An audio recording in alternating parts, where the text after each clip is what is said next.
So this is Way Out. It just got accepted into a group show here in Phoenix. I decided to just kind of highlight some of the details that I'm really proud of with this drawing and do a walkthrough of it while you look at it. I feel like I've drawn some version of this a few times. It's inspired by a song that means a lot to me, and the way that when I listen to it, I feel like I zone out. I go within myself. I feel like I'm disassociating. I feel like it's almost like an out of body experience. It's kind of poignant because when I first found the song, I mean, that's a whole story. But anyway, I felt like I finally captured that feeling. And there were a lot of decisions that I made up front before I even committed to inking. But then there were a few decisions that I made along the way, like what the split of the head should look like, where that split should end, and also what the texture should be. So at first it was just going to be solid black, but then I felt like that might just look like a shadow. It might just look like she has black in the middle, like a black line in the middle of her face, because the way that the proportions are, it's like a piece is missing, which was important to me too. It was meant to look like there's a part of you that's elsewhere when you look at this, right? So it needed to be apparent that this was a split and not a line. So I added these like slanted lines to show direction, like show that it goes on, not like it's not a solid on top of the face, it goes internally.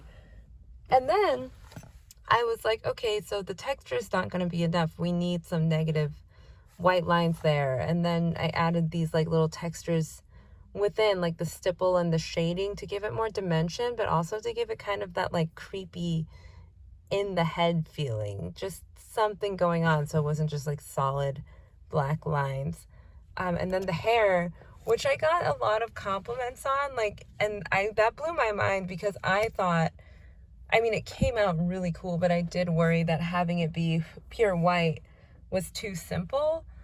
I think, though, it really came out so elegant, but when I was actually working on it, you can see I had a lot of lines. I was planning on doing, similar to my other portraits, like a very lined, swirly texture for the hair, but the more I looked at it, the more that felt like it would take away from the details in the face and the details of like the sort of falling apart aspect of the chest, where it almost looks like she's like melting away, fading away. So yeah, I decided, okay, I'll leave the hair white.